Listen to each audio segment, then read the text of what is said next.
What if you could help others to find the power to heal themselves? Physically, emotionally, and spiritually. When I started teaching my classes, it was in 2002, and I was just doing the past life regressions and contacting the subconscious part. But then as the time went on and we found how powerful this was and what we could do with it, a lot of the students began saying, you know, advanced past life regression doesn't really tell what it's all about. This is so much more than that. We think you should change the name. So it was a few years ago we decided to change the name to Quantum Healing Hypnosis Technique. And this is the healing technique that we've now been teaching it, well, since 2002, that's 12 years. What if you could time travel with them? Visit mythical places or angelic realms, other worlds, other galaxies. Help others to speak to their higher selves. You can. Dolores has taught thousands of people from across the world how to use QHHT, and now you can learn her method by going directly to dolorescannon.com. And don't forget to mention the discount code MORETALKS.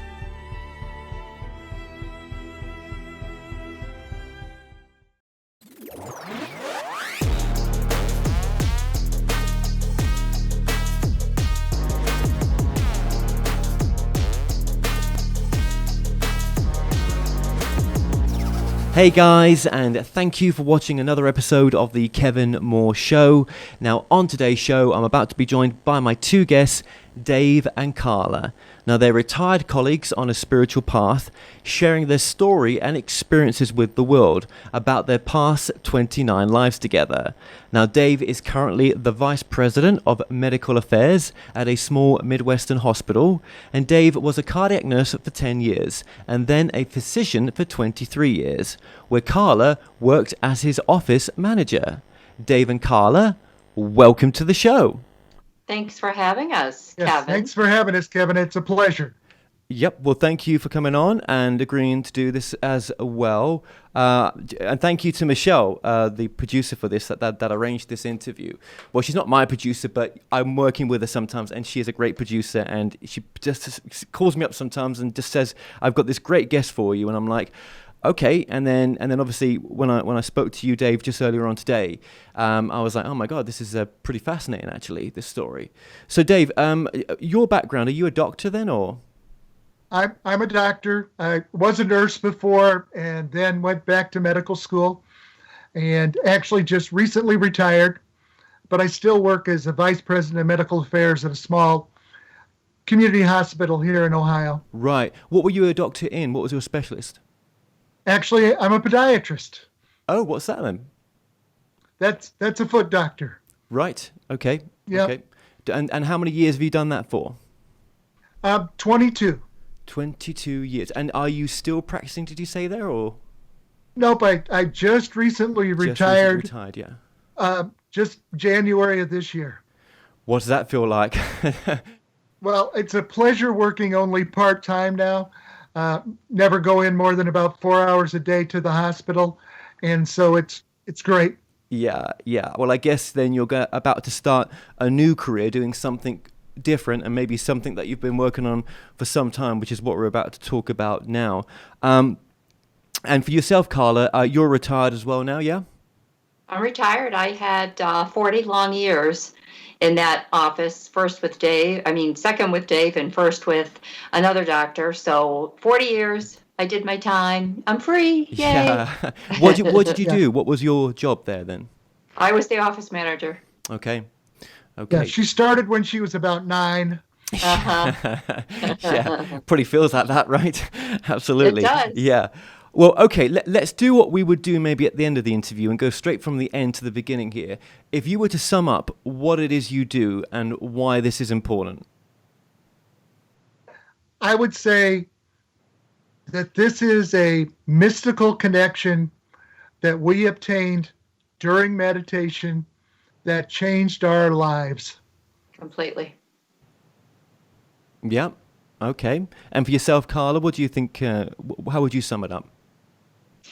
Well, it was a curveball. I wasn't expecting this.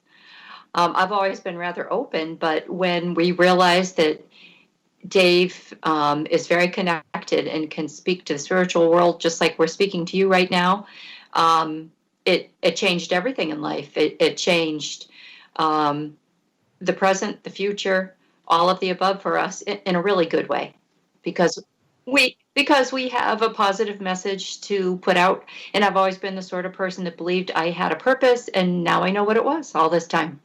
Okay, so what we do now is we've actually started a meditation, and we're going to kind of explain how it all started.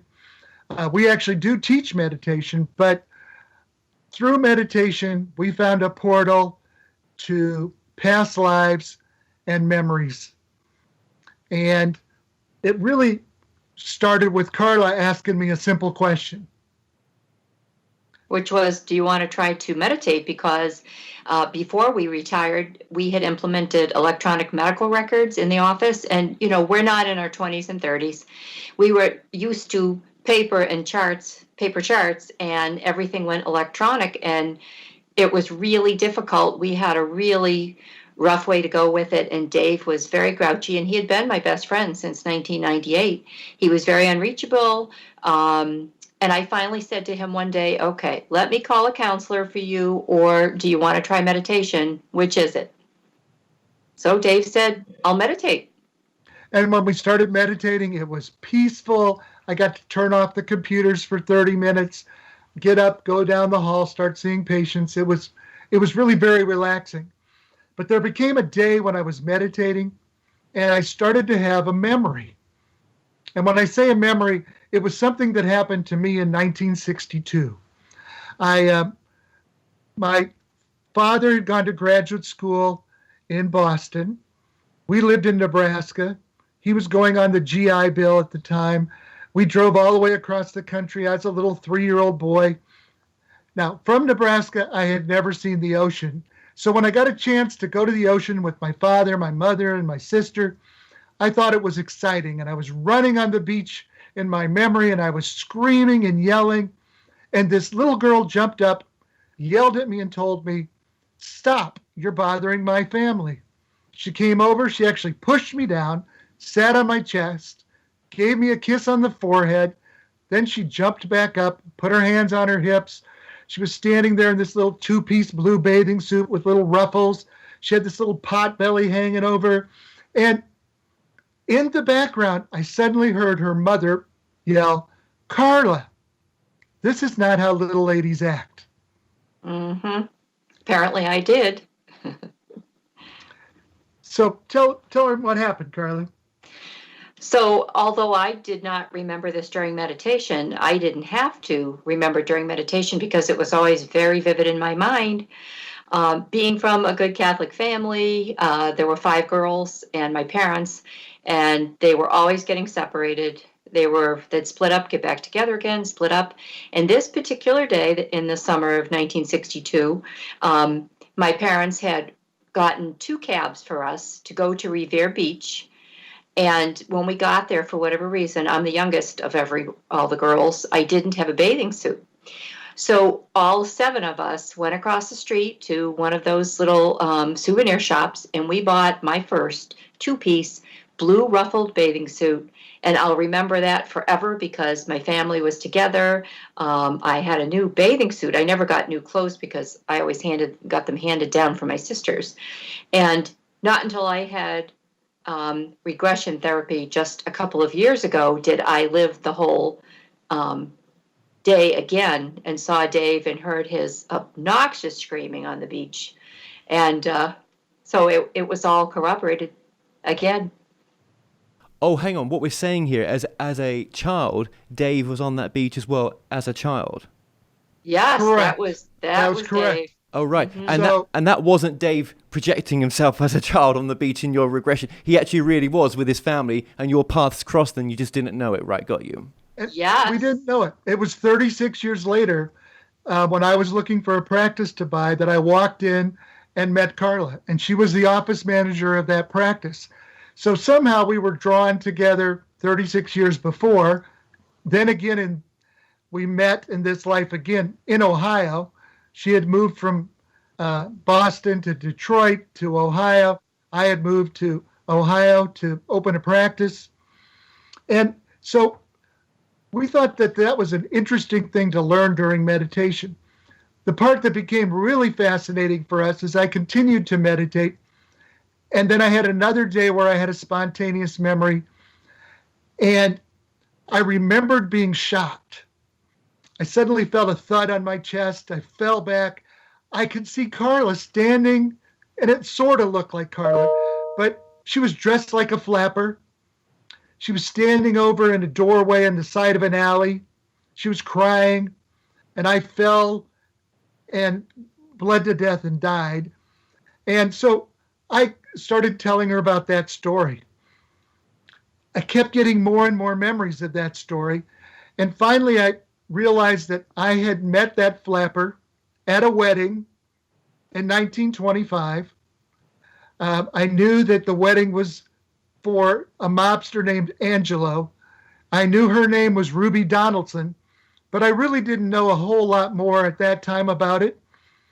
But we were fascinated that somebody had shot me, what I thought was in 1925. Carla was there, and it was before we were born in this life. And Carla, being as curious as she is, she started to do some research. And that was after one night when he was supposed to be sleeping, he was meditating, and he actually fell out of bed when he was shot as JJ. And when he knocked the lamp over, got up, and he thought, what just happened? So the next morning, of course, he called me. I wasn't working. And he said, he gave me the names. He gave me dates and places, and I got onto Ancestry.com, and I did indeed find a Ruby Donaldson, born in 1904 in Bullock, Georgia. Yes, to Anna and James Donaldson, and I was one of 11 children. And we also found the gangster Angelo Genna, who was the head mobster, I think, of the North End before Al Capone. And I found two newspaper articles, one about his wedding to Lucille Spinola, which was January the 10th, 1925. And then I also found a second article, which was their wedding cake. And why was that so important? The wedding cake was over 10 feet tall because it served over 3,000 people. You can imagine lots of gangsters were there. So I called Dave back, of course, and I said, oh, I found this and this and this and this. And you know, because we never heard any of these names before, never heard of Ruby Donaldson from Bullock, Georgia. But so what Dave was telling me, we were corroborating. And for me, it was pretty strange because, again, I was a doctor. I didn't think this stuff was even possible. Yet we both had these memories of a beach, memories of a past life. And one day I came in and I was trying to tell Carla all the memories I was having about this life. And as I'm telling her, I literally become J.J. Wright. I feel like I'm looking at Ruby Donaldson in the eyes. She has the same steel blue eyes that she has now. And I'm talking to her, and Carla starts finishing my sentences. She has the same memory. She's bringing up the same thoughts. And we're blown away because, again, neither of us really believed this was completely possible. Okay, so much to talk about here, right, and so much to carry on from that conversation. So the two people that you were in that life, J.J. Wright and who else? Ruby Donaldson. Ruby Donaldson. Were you lovers in that lifetime? Yes. Yes. Okay. We ended up together. Don't want to give too much away. No. Read the book. Yeah. But not in this lifetime. Obviously, that's what we're saying. There's not that romantic connection in this lifetime. No, my husband's in the next room. Yeah. And we're going to talk about that a bit more. And okay, so the J.J. Wright. When did that character die? When did that person pass away? 2 weeks after January 25th, 1925. Apparently, the mobster Angelo Genna found out that I was cohorting with his flapper. One of his girls. And when I showed back up to the speakeasy named D'Angelo, which is actually a place. DeAndre's. DeAndre's, yes. When we found that that place existed, we even made a trip back to Chicago once because we were so curious. And I walked down the street and turned the corner and found Ruby's apartment. And It's we still found standing. it's still standing. And the building was actually built in 1899. So we're putting all these pieces together saying there's something very real here that a lot of the world doesn't know. No, and the person, Carla, that you were, and when did that person pass away, do you think, on records? When did it show? Well, it can't be found in the records when I died. And you'll find out in the book why. Okay. All right. There's a reason why I ask, and we'll go back into that as well with another question just a bit later on. Okay. And would you say that's your most recent life that you discovered before this incarnation? Actually, no. We have one life in between that one and this one where we were actually brother and sister. You couldn't have been very old then when you died, so you were infants then when you passed away in that last lifetime previous to this. We were 4 and 6. 4 and 6. And you've gathered that from just going in that meditative state and taking yourself to this place where you're able to connect with your past lives, or being shown something that could resemble a past life? Yes. That's correct. Okay. So hang on. Who is able to do this? Is it yourself, Dave, or both of you? Dave Carla really has is glimpses. connected. Yeah, I have little bits and pieces of the pictures. I can actually draw the house that we lived in Chicago in our last life because I get memories, but Dave can actually take himself right back to that life and go through everything just like it's happening. Right. Yeah. So no practice of meditation before you met Carla when you're working together at the practice, yeah? Your practice. That's nope. Okay. That's correct. Okay, and so when you go into this state, this altered state that you found that you went to go meditate and you found yourself, going into this, connecting somehow to some Akashic records or whatever it is, and we'll get into that as well, right? Right. How does it work for you? You just start breathing. You're visualizing something. How's it working? To start with, I really just saw glimpses. The first time I saw Gold Dome in Boston, I saw little stuffed squirrels. I know that sounds strange. I saw hieroglyphics. I started seeing houses, buildings, people. Then I saw little movie clips. And then I suddenly was literally transformed, and I was seeing through my own eyes, experiencing. I could actually smell and taste and hear everything that's happening. Okay, so again, let's just reiterate here so everyone's clear. For yourself, Carla, you don't have this ability to just do and tune in like Dave is. We're in Dave's presence, though. I'm guessing that it's opened you up to do the drawings and have these flashbacks, right? Because without Dave, that wouldn't have opened that up for you. If Dave wasn't there now and he had, you were traveling or whatever, if you went to that state yourself, Carla, would you be able to do that by yourself and have those flashbacks? Yes. Yep. Okay. Yes, I just don't get it as completely as Dave does. I mean, sometimes I do smell. A couple of weeks ago, I woke up in the middle of the night and I got up and checked everything. I could smell something burning, and I asked Dave the next day, what was that? Well, I was actually tapping into a past life where there was a fire going and my husband was dead and wasn't coming back to me, and I had lit a fire and I was reliving that particular life. But that's how I get it. Dave can take himself right to it, but And sorry, just a few questions here, right? So Dave, Sure. if someone was Sure. coming to you for a past life reading, are you able to now tune in for them, or is it only a gift for yourself? To tell you the truth, there's some of that I can do. It's if they're anywhere close to one of my lives, it seems like I can tune them in. So I've been able to find a lot of people in my current life, in past lives, which I think is sort of a normal thing. We sort of travel in family groups or soul groups. And so a lot of those people are returning. Carla's husband, Tom, has actually been in 16 of these lives. He's been Carla's father, brother, son, owner, husband in various lives. So if they're close, I can find them. A lot of times I can actually tap into Isabella, who is my spirit guide that I met also during meditation, and she'll fill in some details if I can't get all the way there. So I can do a little bit of reading. It's not quite as good as when it's my own life. Now, we did train in past life regression because all this was so fascinating, and we met Brian Weiss and Carole Weiss, and we went to a week-long seminar because we just had to learn more and find more people that knew the same things we were experiencing.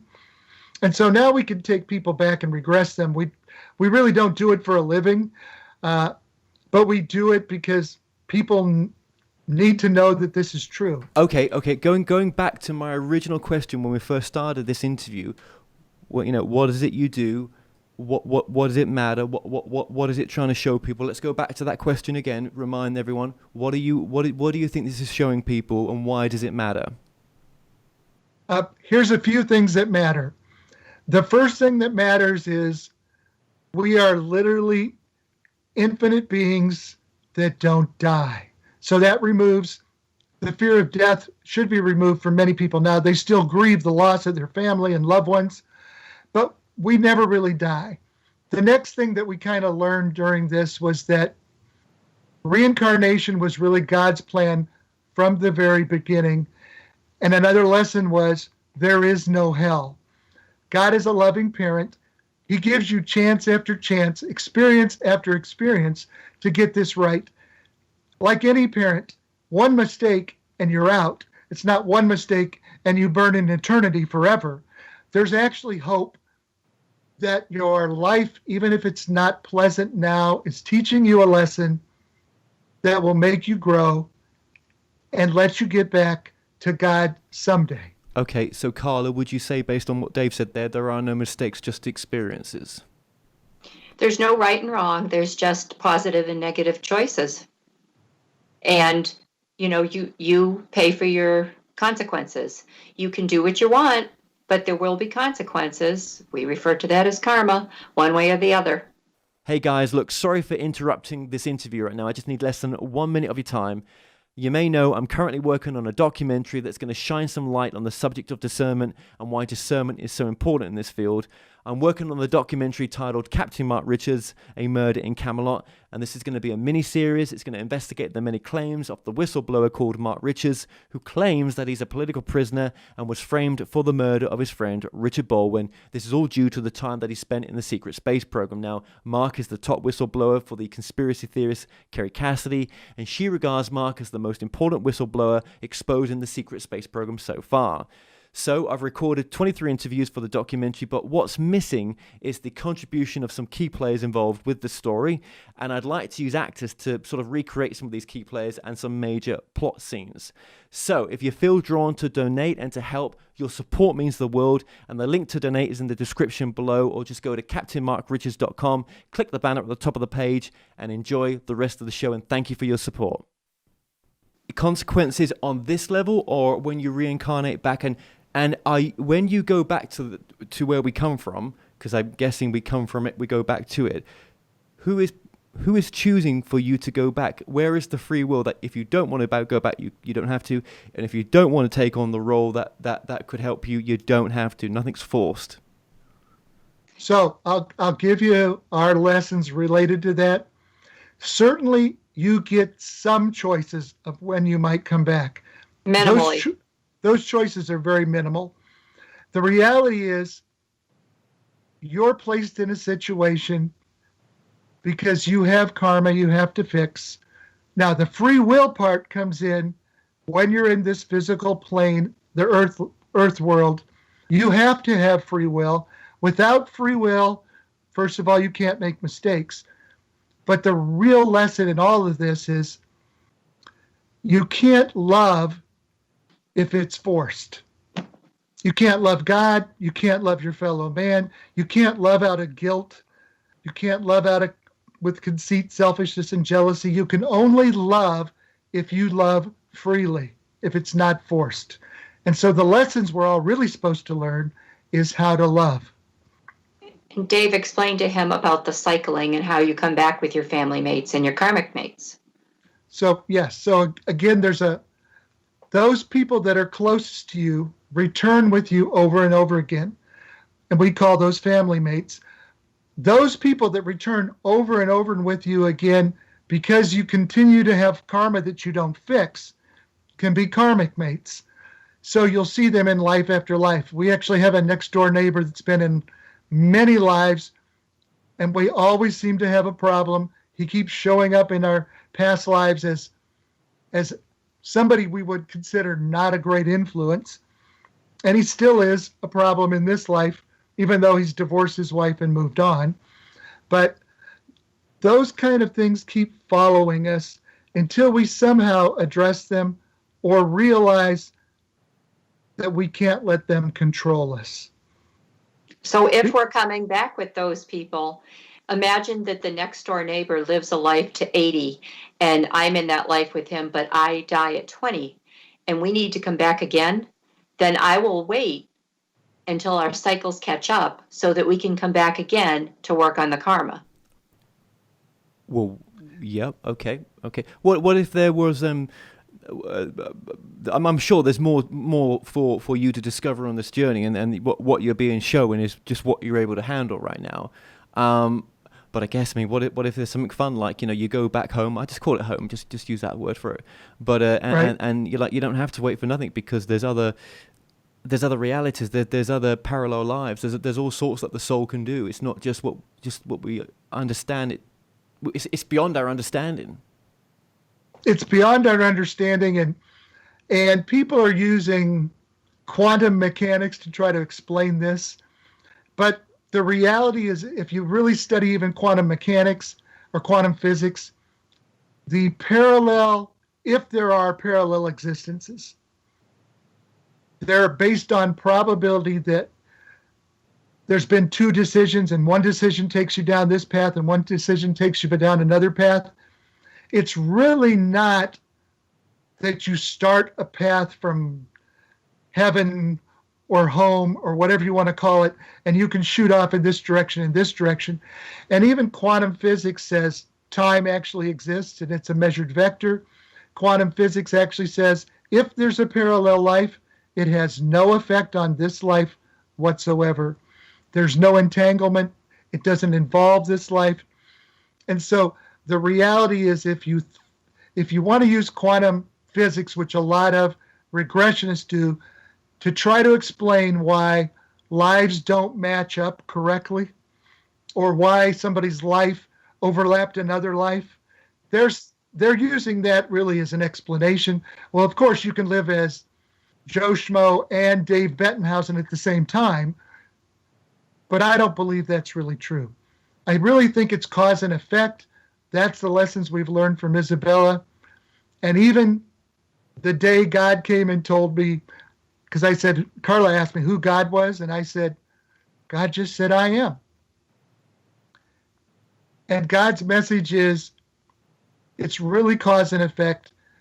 You are the one who's creating the evil in the world. It's human choices that are wrong. I created you perfect. As long as you love, you'll return to your perfect state. And in that case, you'll return back home and no longer have to live through the struggles, the concerns, and the problems in life. Do you feel that there's anything beyond this God, or do you think that there's something beyond that? All that is? If you want to know, are there some levels at heaven? The answer is absolutely yes. There is still the potential for growth in heaven. We've actually learned during meditation that Some people have a chance to finish their path once they've returned to heaven.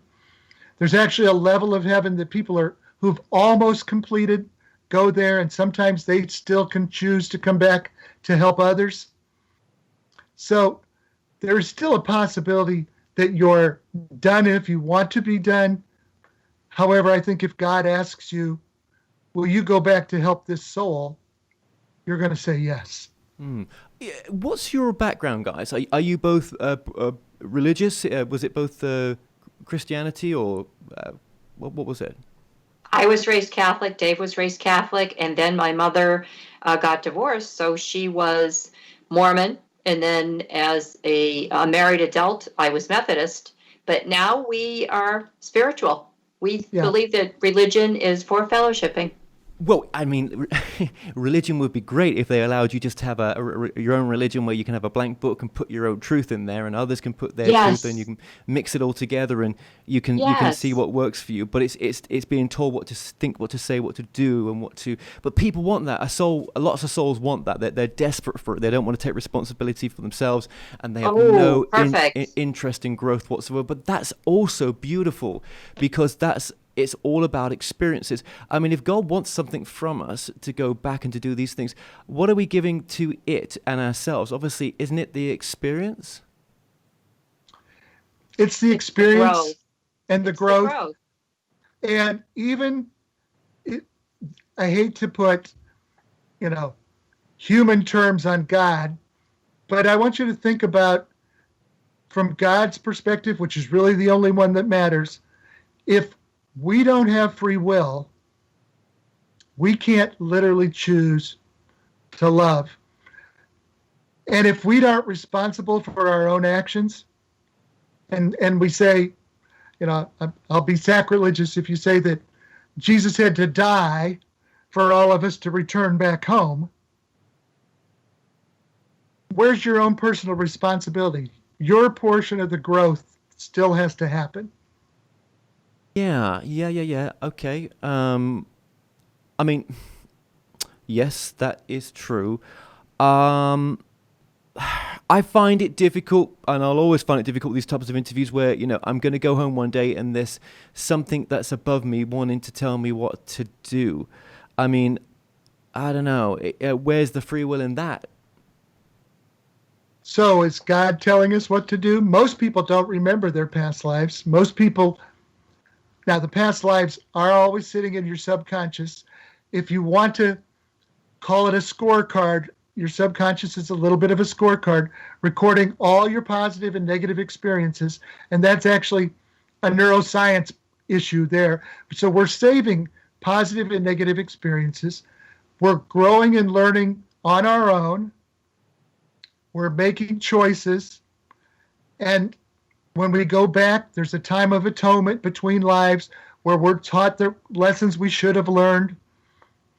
And then we return sort of with a reset, trying to do it again because we get chance after chance. There's no final doom, no final end. We're responsible for ourselves. What about though? If we are a part of God and we're having this conversation of what things that we have no clue about whatsoever, except we know there's something happening with you, and the result is there's proof to say that you've had these experiences and they've been helpful, and it would be so helpful for other people to do this, and it allows to build trust into intuition, and it's a self-empowering thing. What you're talking about here, it's really helpful for people to tune into this, because whatever issues you may be going through now, you may be able to sort them out or see it from a different perspective on why they happen. I get it. There's so much to this work, right? But okay. So you say you've spoken to God, but I mean, aren't we God? In a forget-me-not sense, having a human experience for ourselves on behalf of it. We are the God we're looking for. That when we go back home, we're that energy anyway. But we're just more aware maybe of who we are. Or maybe if we're shits on this level to ourselves and others, we are just as much a shitty person or energy when we get back home. And that shitty energy has got to then say to itself, well, there was something a bit more. Okay, I'm back here. I'm lighter because all that crap's gone, but I still have that energy of that lifetime I just lived, and it's not so straightforward. Do you know what I mean? I know what you mean, Kevin. It's not exactly as we've experienced it. I even during meditation saw my own father's atonement, and I'll give you an example. My father in a past life was a slave trader delivering slaves to Bermuda. So he split families apart and chained men into the boat, all of those things. In his next life, his wife died during childbirth, so again, splitting the family up. In his next life, when he was my father, he actually had Parkinson's at the end of his life and was chained in a wheelchair. And what I would say is, my father really finally overcame, because even though he has Parkinson's, was trapped in a wheelchair, he actually learned that to love and care for people still mattered. So my father's now returned home and doesn't have to reincarnate, has gone on to another level where it's peaceful, loving, and he doesn't have to suffer. Somewhere that's comforting. Yeah, but he didn't have to suffer. But I mean, surely he chose to come back for that suffering. Nothing above him or something that of some other he knew better than him. I'm sending you down to suffer. I mean, surely it was a choice. I will have that life because maybe there's just nothing better to do on a Saturday night from where we go back home to. Maybe it was just like the TV's a bit crap tonight. Let's go to planet Earth, and and 190 years will be like a blink in the eye from the energy that I'm in right now. Do you know what I mean? But Kevin, if you talk to people that have had near-death experiences, it's uniform. They all say we did not want to come back. Why would we want to come to this earth and have crap and have misery and pain and problems with bills and health? Why would we do that? Why would we want eternal peace and happiness? I mean, just think about that for a minute as well. I mean, it's gonna be goddamn boring. We're gonna, and we wouldn't want this all the time. I mean, maybe it's just like we just can't have enough of either. I don't know. Do you know what I mean? I don't know. I understand, Kevin, what you're saying, and it's one of those past life regression group experience that some people have. They literally think. But is that their truth? Is that their truth? And actually, the truth is so much bigger than just one truth because it's something else. It's veiled beyond veil beyond veil. Correct, Kevin. And then when people ask me different questions, I tell them there's some truth in everybody's story, and there's some truth in every religion. We're just trying to put all the pieces that we can gather together, and we're trying to share our experience because I think it affects some people. But I have an answer. You said, would we want to be here? It would be goddamn boring. Okay, well, this is what Dave's spirit guide said. She said that in the spiritual world, when you experience love, real love, that it's orgasmic. It's an ongoing orgasm. Who wouldn't want to experience that? There's a good answer. Yeah. Yeah, I'm up for a continuous orgasm for eternity. Do you know what I mean? But there you go. See, so it's that kind of love and that kind of joy. Well, it's almost like having a cocaine binge, just and it lasting forever, but without the side effects. Do you know what I mean? And just being in that bliss state. That's exactly. I'm not saying that we should do that because obviously we live in a world of consequences here, and it's not so straightforward when we don't come from love for the body or anything else. But that's right. What it's really about, isn't it? Love. I've just said it again. You mentioned it earlier on, but I mean, I don't know. I just don't know. We how many lives have you had? Would you say you figure number wise together, thousands or? No. We've had 29 lives together. Oh, right, I've had 42, and Carla's had 34. But 34, and you're still here. Why? I mean, I'm glad you're here. I don't want you to go anywhere, but just because it's a great conversation. But I mean, if you're looking for an orgasm, why are you hanging around here for? I'd say, Kevin, because we don't have complete choice. Or is that your illusion? No. Well, that's the lessons we've learned. So I don't think it's an illusion. I wouldn't come back. You I didn't you have say to. that, but I bet you'd be like, God damn it, I want to go back. I just No. send me back. But and I'll I mean I'm kind of like you a bit. There's that point where sometimes I'm like, fuck this again. Do you know what I mean? To have to get to Yep. this point, to get to these conversations, and to bang your head on, but this can be okay though. I mean, are we not having some fun even in this conversation? I mean, Absolutely. yeah. But And go ahead. No, go ahead. but there still has to be a goal. And part of that goal is trying to get back home. And it's partly teaching you that and we had 5 simple lessons, or the 5 simple rules, which is live without conceit, live without jealousy, live without selfishness, always be forgiving, and always love. And if you make every intention to always love, you're not going to make those decisions that cause additional karma or problems. Or you're going to address the karma you had in the past by loving. And so you're not going to put some coins on the negative side.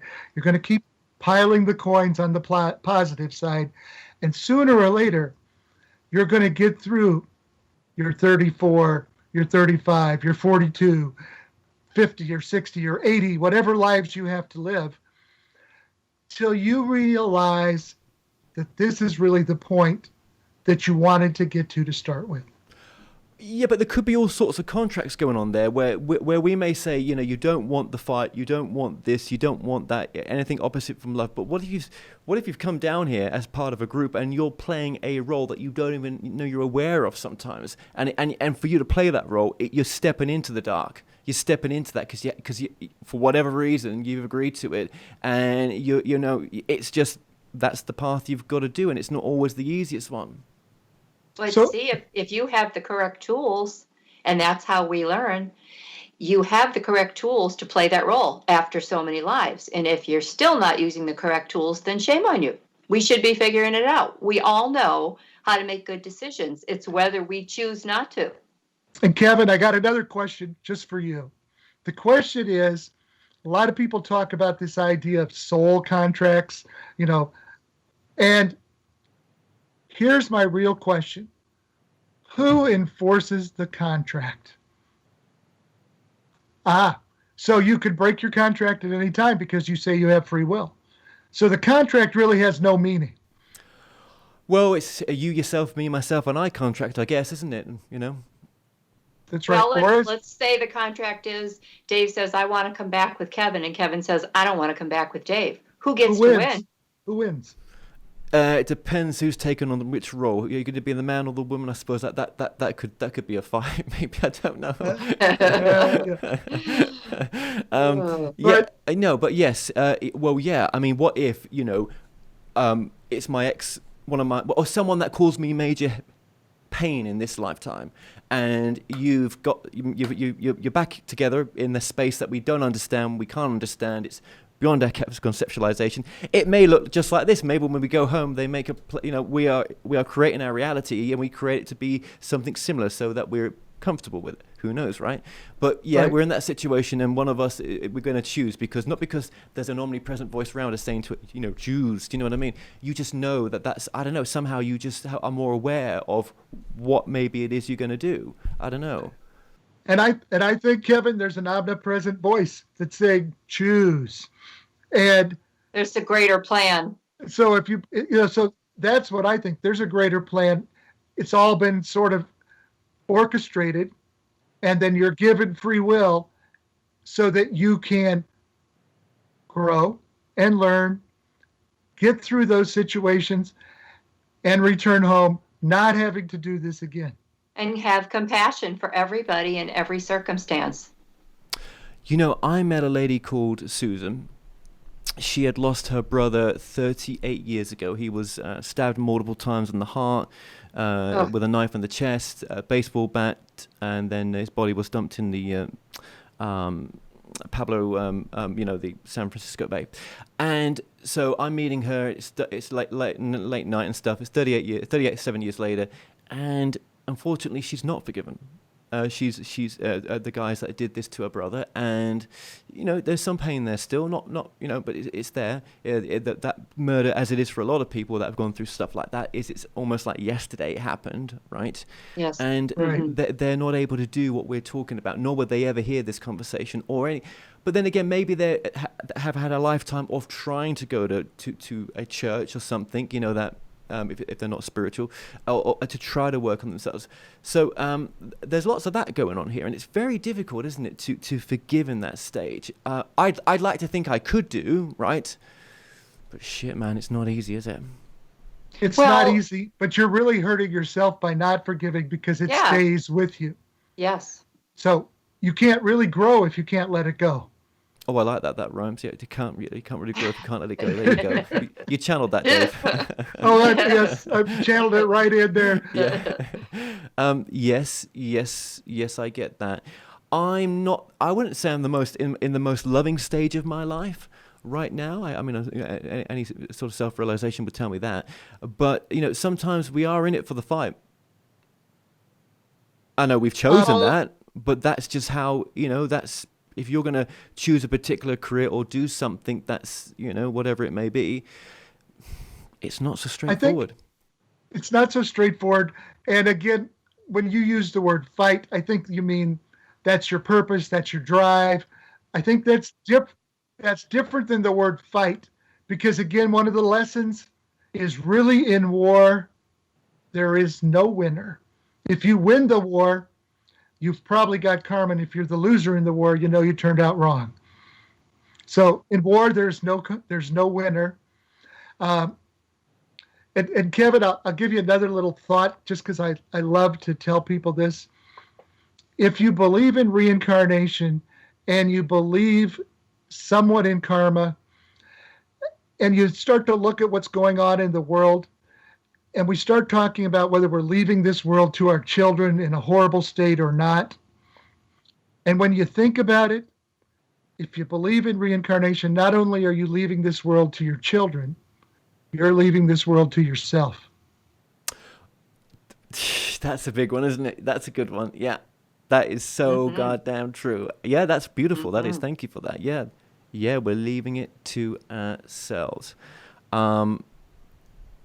Okay, let's go back to that murder. Let's go back to the murder. Let's get back to the murder, right? So okay. There is a consequence. If you're going to do something to someone else, whatever it may be, then there is always a consequence on this level, isn't there? And we're not saying that that there shouldn't be a consequence. And it's, I'm all for, if people are going to do something, I think the best place they can be in is a place that well, definitely a prison system of some sort. We need that, right? I'm not against that.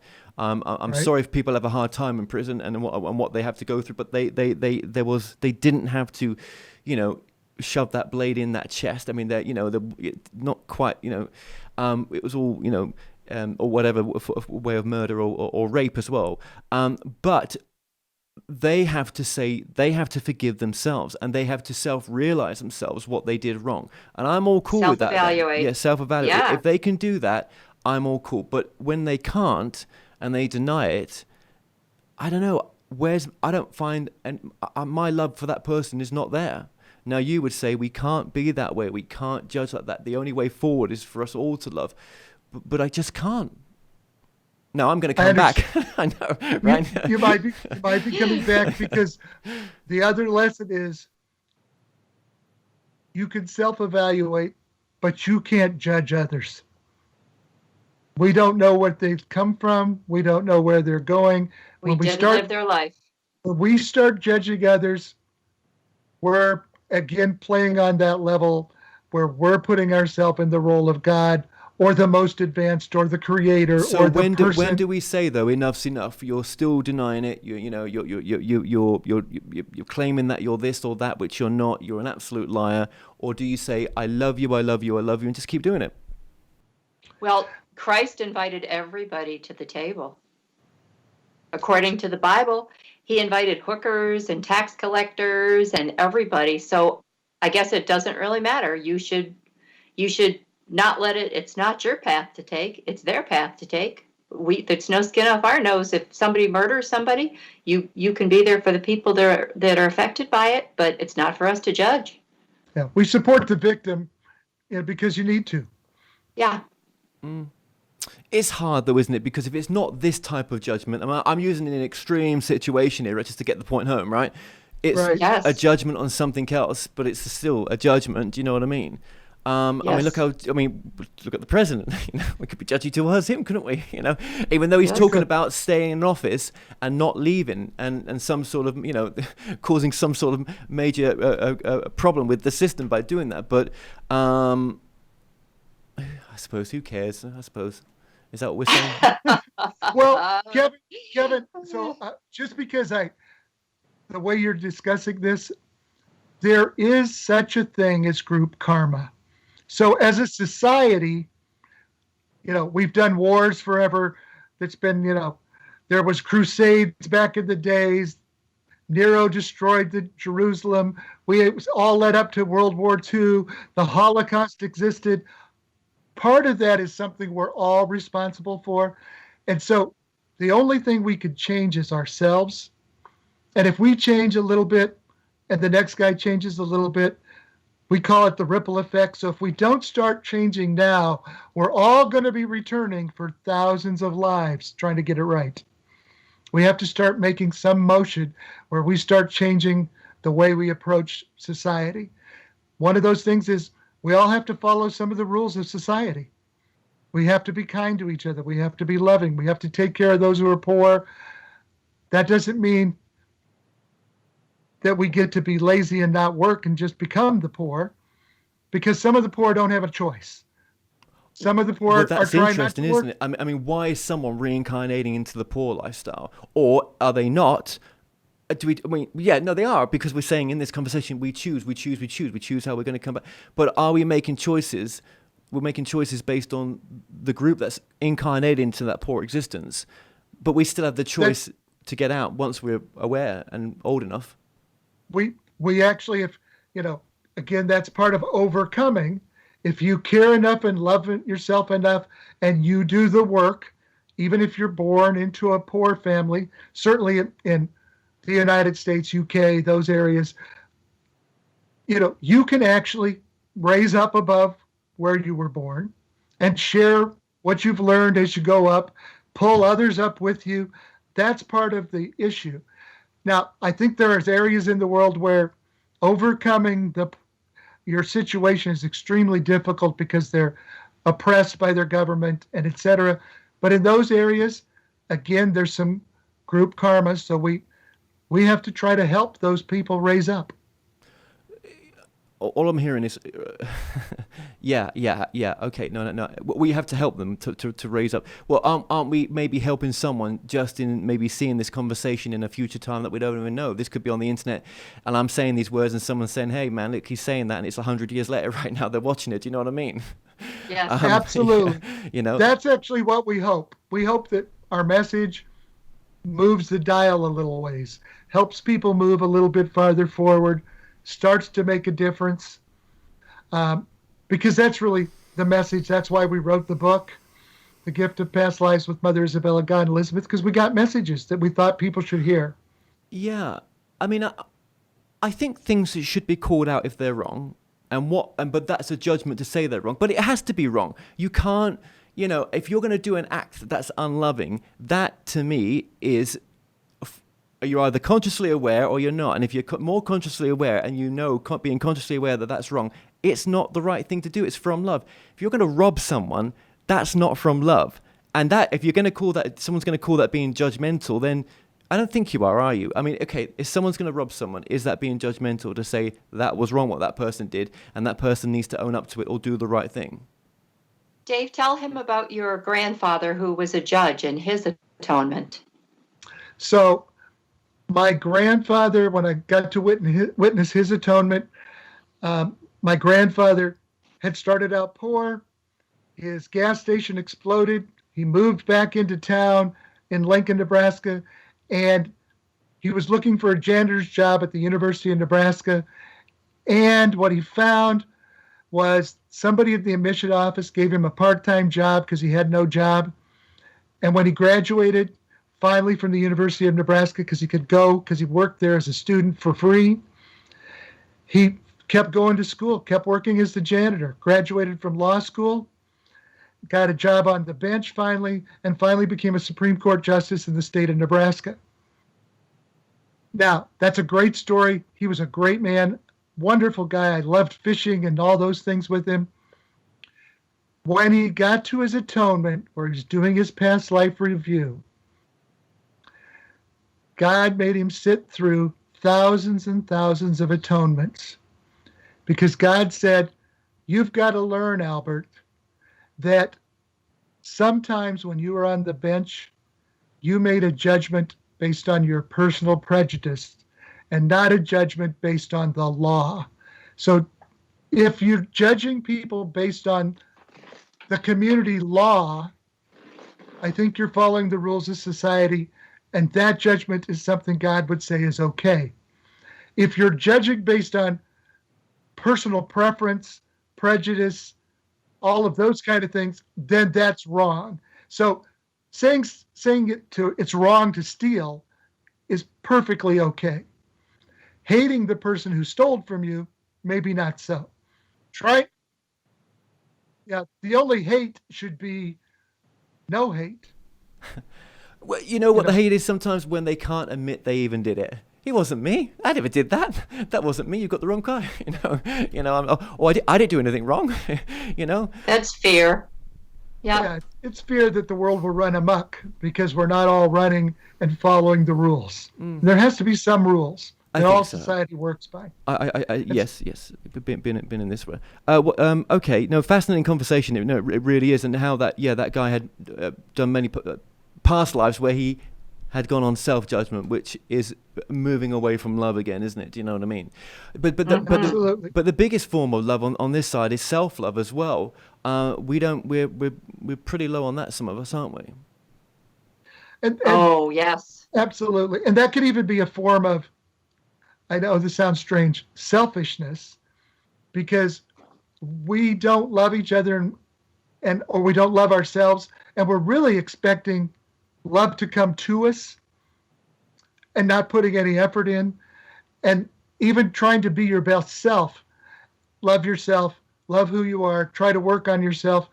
And again, Kevin, this is kind of an interesting side thing. I started to meditate, started to hear the lessons about being self-loving, caring about others, caring about yourself. I became less grouchy, but over the next 12 months, I dropped 100 pounds. And kept it off. Wow, because you were holding that as a sort of protection or something, or... Yeah. I was, yes. Yeah.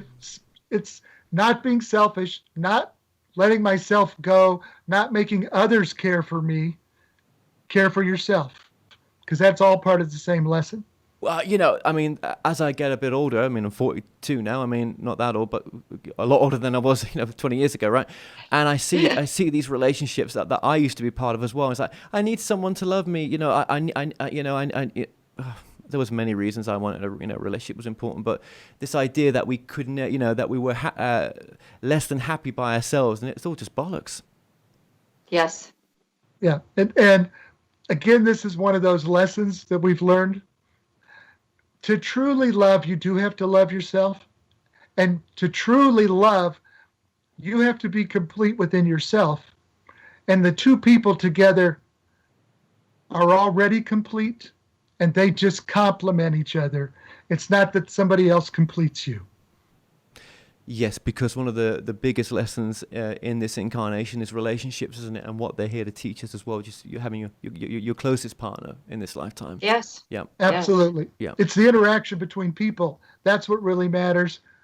That's what all of the lessons are related to. It's how do you treat your fellow man, fellow friend, fellow partner, because it's really love that matters.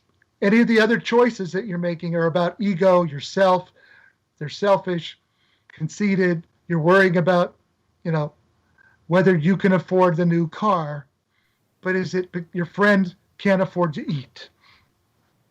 What friend can't afford to eat and I can afford a new car? I guess it's just an idea what you're saying. Yes, that's an extreme way to look at it. Yeah. Maybe that friend's not even able to tell you that he can't eat. I don't know. Correct. That's correct. Because he's got his own issues of self-love that he can't even be honest with people, that he's struggling. True. Yeah. And do you think sometimes when we come into a relationship with someone, talking about they're the biggest teachers, that that may be the first time maybe we've met them, that this idea of like being in pods, well, some of that is not always the case, that we meet someone, there's absolutely no karma until you get together, right? Yeah. Certainly, in every life, there are some people you're going to meet that you may have never met before. And certainly in today's world where, we're talking on a Skype thing and we're meeting people all the way across the country and the world, our soul group is getting bigger easily. The people we interact with is getting larger. So there's more chances to find and meet people that's never been in your life before. And don't you hope that when you do meet that new person that you've never met before, that you treat them with respect and love? Or you might set up a little karma, and then that person is now going to be in your life or lives forever till you fix it. When you say fix it, that's just, you can't love it, you can't leave it until you can love it, kind of thing. Mm-hmm. Correct. Yeah. Shit. yeah. That's the hard one for a lot of us, isn't it? Absolutely. But you can go through this life and be a prick and be an awful person, and you will go through and you will transition back home. And I guess there's. Would you say there's a life review? Is that there's some? Have you been saying that, but just different language? Yeah. Life review is the period of atonement. Yeah. And you're gonna feel what everybody else felt when you were a prick. Yes.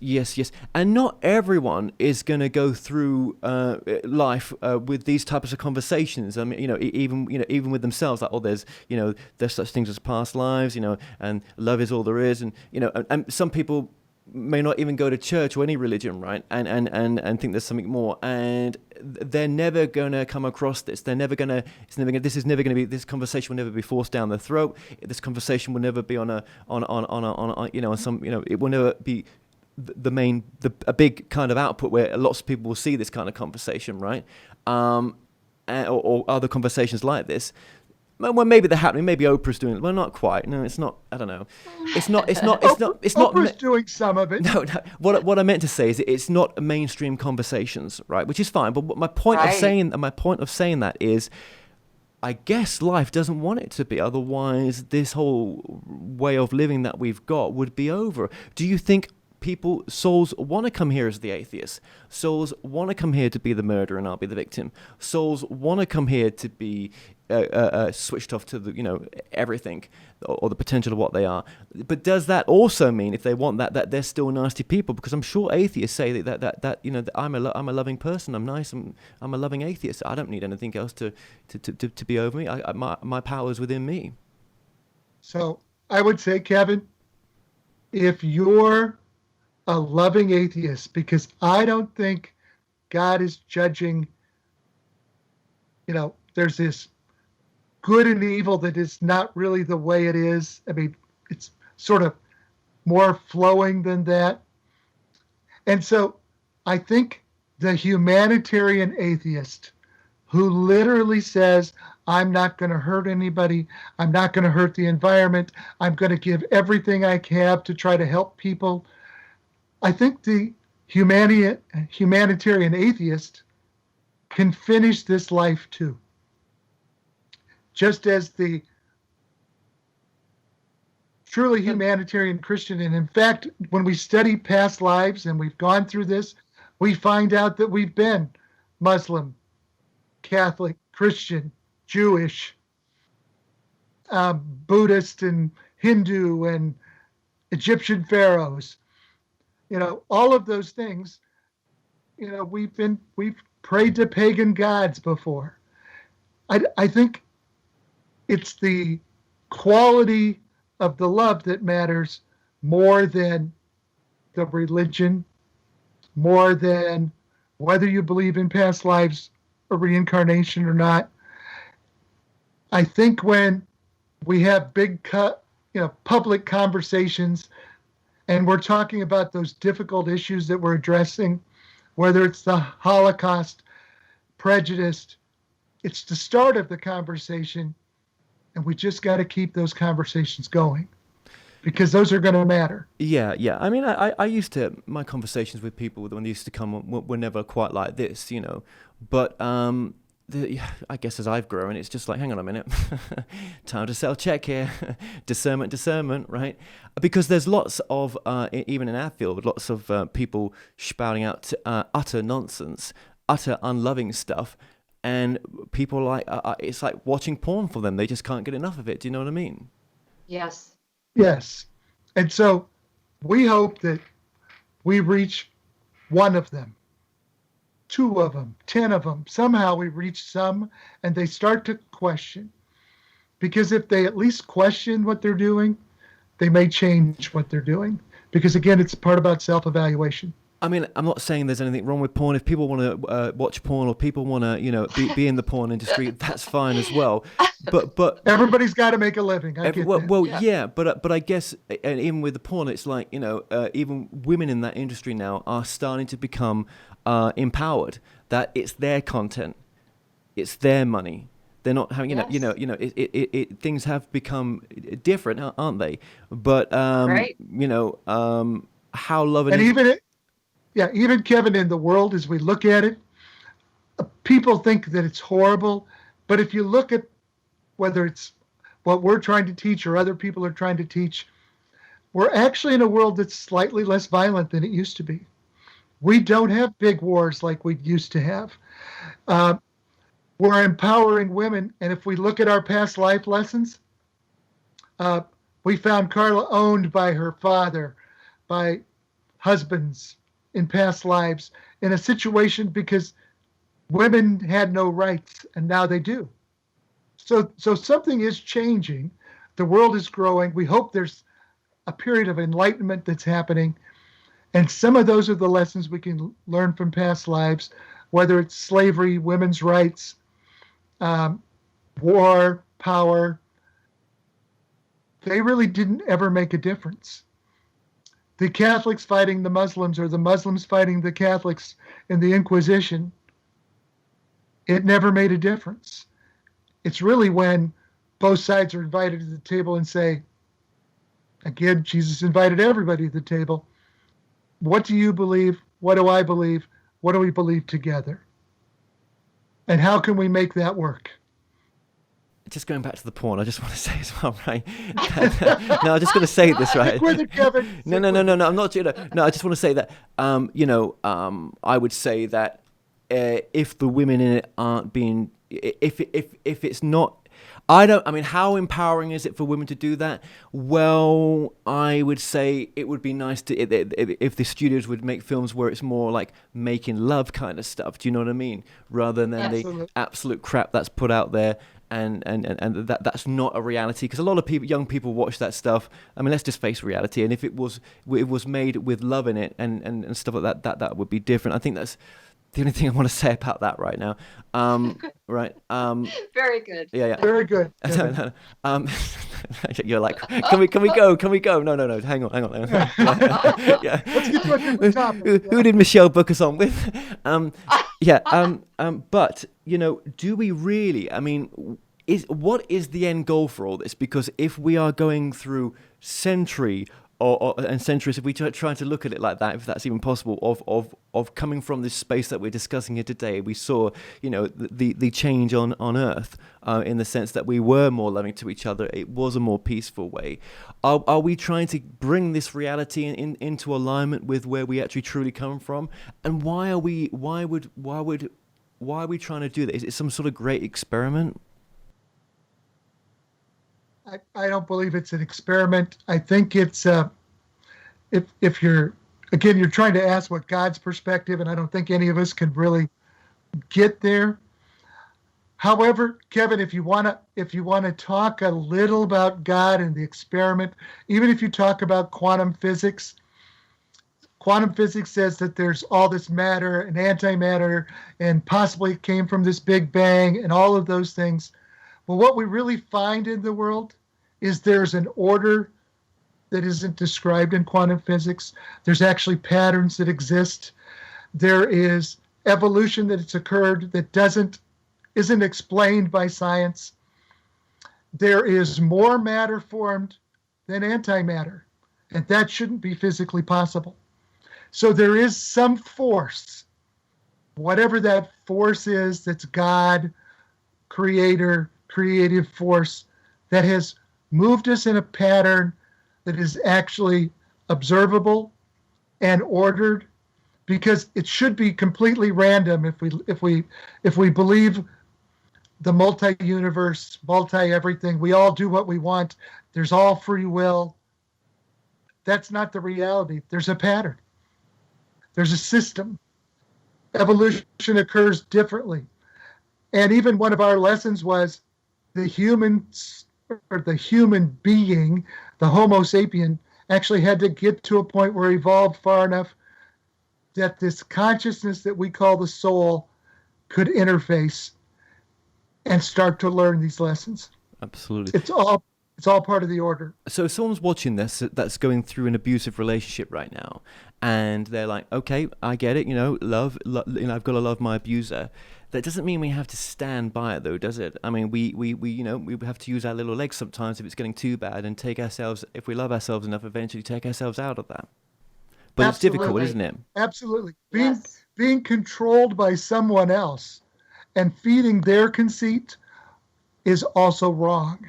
It's being owned is just being lazy.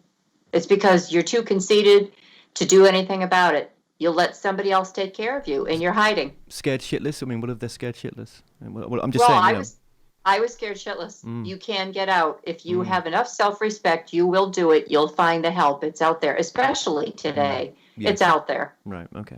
Just wanted to, we're on some of the worst subjects here, but this is life. This happens. This is we're trying. I mean, let's use your teachings into some of the worst situations, and then everything's easier after that. Absolutely. Do you know what I mean? So what you're saying is, if we went along this energy of no judgment, more loving to ourselves and others, that's not to say that we're not going to be tested on our path.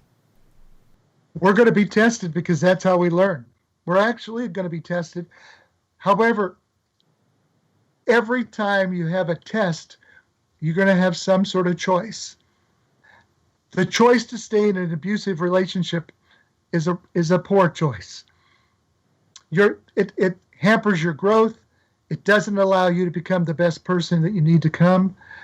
So you can't stay in the abusive relationship. You can't let drugs and alcohol control your life, because you're still responsible for you. If you let food, drugs, alcohol, another person, anybody control you, you're not taking responsibility for your actions, and it's you who are responsible. What about things in moderation? Everything in moderation. I love a glass of wine. Right. So I think that's fine. Yeah, good.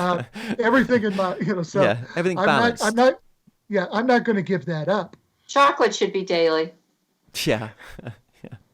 So, Yeah. And use your vices respectfully. Yeah, right. Yeah. I mean, yeah, exactly. I've not come here to, get in a circle and start singing, Kumbaya. Do you know what I mean? We want an experience, absolutely. don't we? Do you know what Absolutely. I mean? Yeah. So, okay. So where do we go from? Oh, have you picked up on at all on life in other parts of this universe? Have you ever picked up on yourself going somewhere else that you couldn't explain, that wasn't heaven, wasn't home? Heaven's just a human word, but it wasn't this space that you come or go back to. It was somewhere else. We have not had that experience, and the lessons that we've learned is usually that's people who are experiencing some of the time between lives. It certainly looks crystally colorful, different. The environment is different. They see, sometimes people will still see spirits or experience spirits, and you fill in with your imagination those things you can't understand. And that's even one of the problems with past life regression is there's a certain amount of suggestibility, and some people imagine. And if what you learn, you can imagine. When they do research on reincarnation, they don't use past life regression. We did past life regression because we wanted to understand more. But the research is usually done on small children who have spontaneous memories. They find a 3-year-old who says, "You weren't my mommy last time," or "What happened to my wife?" And they're 3 years old, and they've really done these studies. They've traveled to somewhere in India or somewhere in the United States, and some little boy says, "I was married to Gene Smith." And they search and they find Gene Smith, and they take the 3-year-old to Gene Smith's house, and he runs upstairs. He runs into the bedroom like he's been there before, and he says, "When I was your husband, I buried $4,000 under the floorboard." And they pull the floorboard up, and there's $4,000. Yeah. So it's pretty hard to explain how that kid had that experience if reincarnation is not real. Yeah, absolutely. No. I think there's something to this. I'm not 100%. 100%. I mean, and I think your case is so unique. I have never come across anyone like you, Dave, that's able to tune in like you are. It's almost like you're channeling the information. Do you know that you're opening up a larger aspect of yourself when you go into this meditative state, and the larger part of you is coming through, like a bit like a funnel. You open it up at the bottom, and there's less resistance and a larger flow. Yeah, and it just keeps coming. Would you every day? Would you say this could be a form of something else? It's not channeling. I don't think it's channeling, because even as Isabella says, she says that she tells me and I interpret and then repeat, which is different than letting the voice come through me. Oh, well, not really. Okay, I'll buy you that. But, and I only say that because I filmed a 76 part mini-series on channeling. Yeah, I think channeling's fascinating anyway. Yeah. Well, no, yeah, and that what we call channeling isn't really what it even is. Like I said, I think it's allowing this greater part of yourself to come through. Channeling's just the human word for it, right? Okay. I mean, that's just I don't know. God, I could be wrong, But I think that you do allow. It's almost like when you go into meditation, a door opens, you walk through it, and you're connected. I'm not saying you're walking through a door, but I'm saying there's something else you're connected with, almost guided. And this Isabella sounds really fascinating as well. But yeah, I mean, what if none of this was true, and it was just your imagination? And is that not a fantastic imagination you've got to have even, with all the facts that Carole's put together, well, both of you have? What part of the brain was able to, do that? It's impossible. Do you know what I mean? That's what we think. It's impossible. Yeah. Just like, yes, that's why sometimes past life memories, it's really hard to even, I can't find out when I was Robert of Burroughs in 1650. I can't look at that. I can't find that. When I was Hiram, a slave on the island of Bermuda, I can't find those records. Now, Carla sat with me while I became Hiram, and I come out and I start having a slight British accent. I start talking that way. I become somebody else. And also in the back of The Gift of Past Lives, there's actually a little vignette. It's like a book within a book, and it's called The Journey of the Red Ruby Crystal.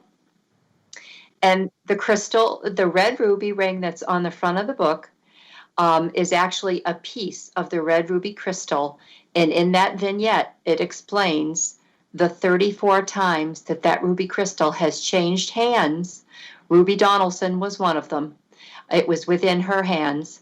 And some of we can find a couple of the areas to prove that there was a red ruby crystal. And if we were able to make that up, then we are brilliant. We couldn't make it up. And the details in the book, we are not that bright. If you read the details. Yeah, I went to medical school, but I'm still not that smart. No. And I was never a writer. I don't, so this information comes through and we just start writing it down. We're just journaling all the time, trying to and share the message. And absolutely, and thank you for what you both do. And I mean, it's not it's a fun path. I mean, is it easy? I guess it is. You're enjoying it, aren't you? You're enjoying it. Yes. Every day. Every day. It's fun. It's fun. Do the souls, when they come here, do they come here with a purpose? Like, like you see these people that do these, what we see as like, oh my God, they've done some, huge things in this world. And I think that, we're all here for different reasons. It's just as important as each other, really. But do you think we come here for different reasons? That when not only do we come here to have this experience with her, him, her, whatever it may be, and there's all the free will mixed in, right?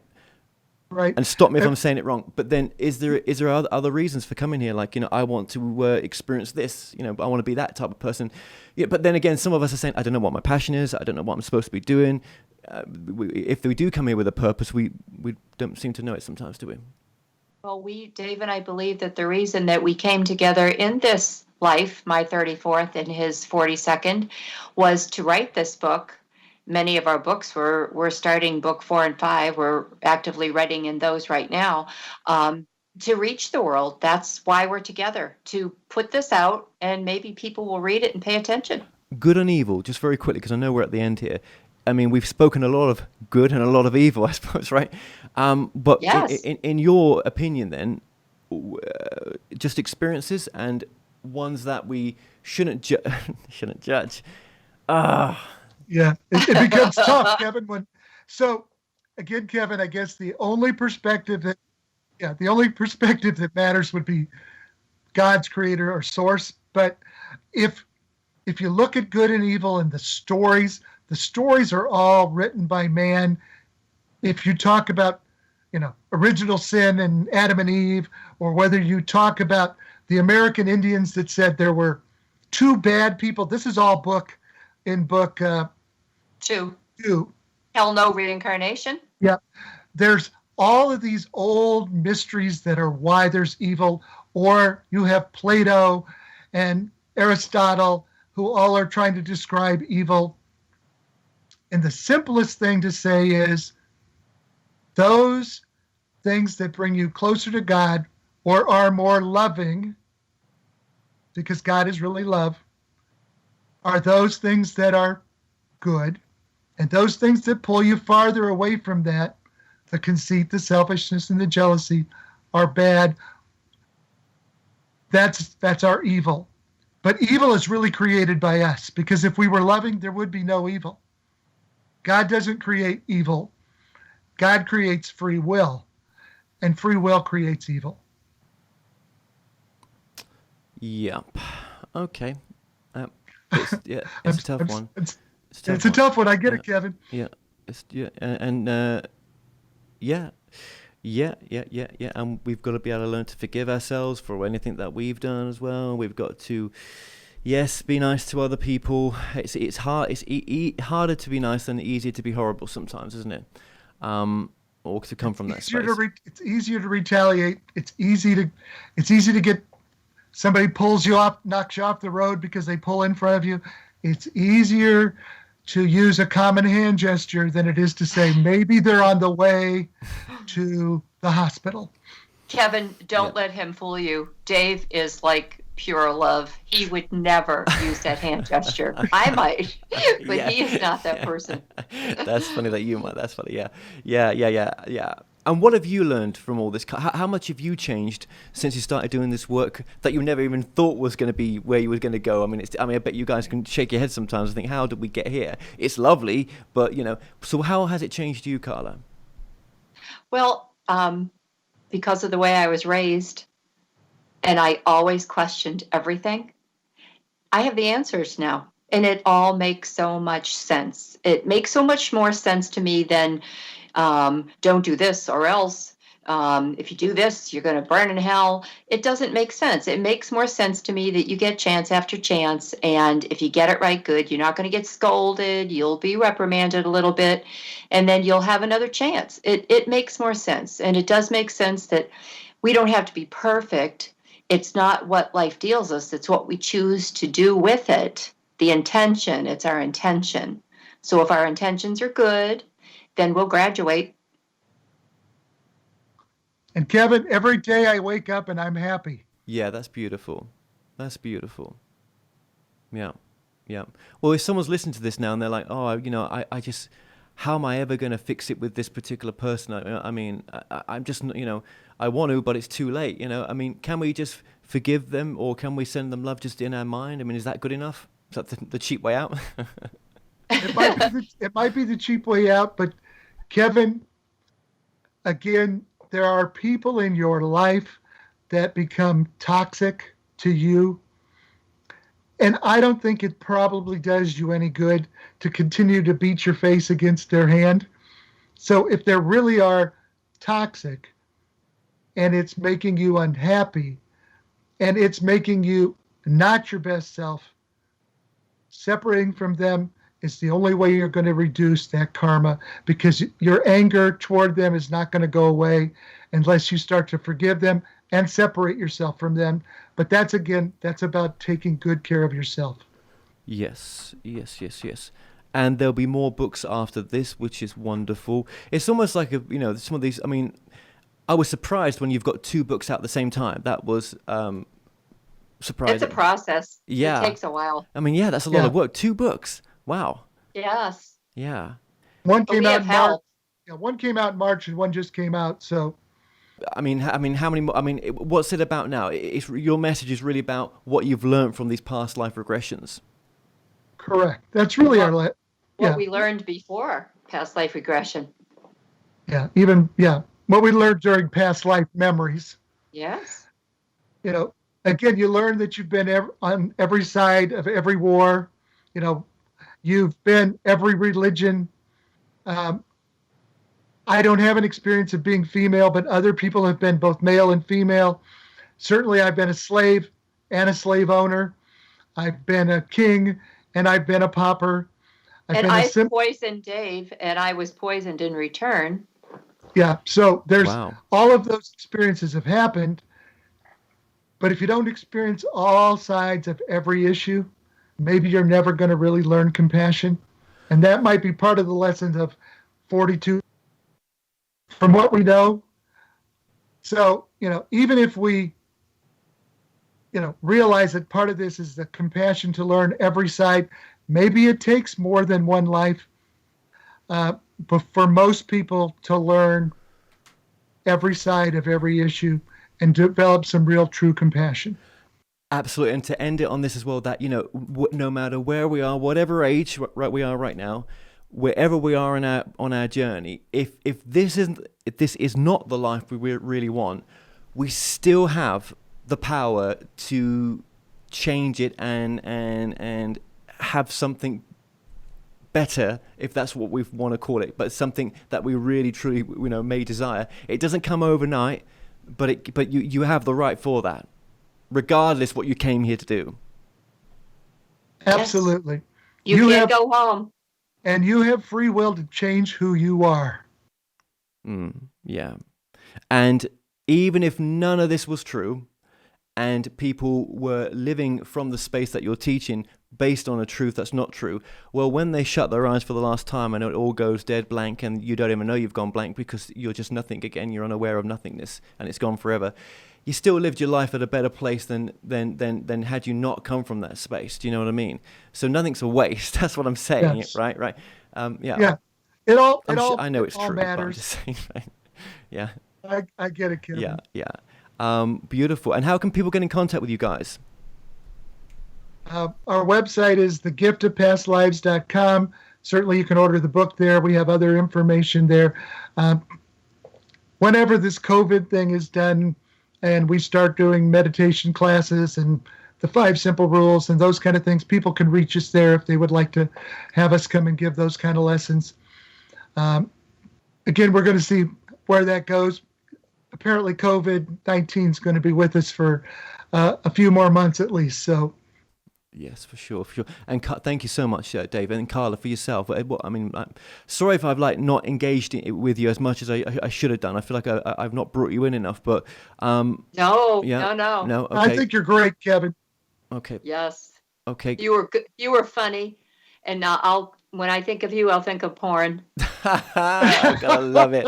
Yes. Yeah. Porn and And remember, porn and murder. Let's and get it remember right. when you do go home for good, remember habitual orgasm. Okay. So porn, habitual orgasm, and just remember, if you believe in reincarnation, you're leaving this world to yourself. Yes. Yes, Okay. yes, yes. That is true. Yeah, let's not forget that. Yeah, I want to go home now, man. Just thinking of the porn and the habitual orgasm. But no, no, no.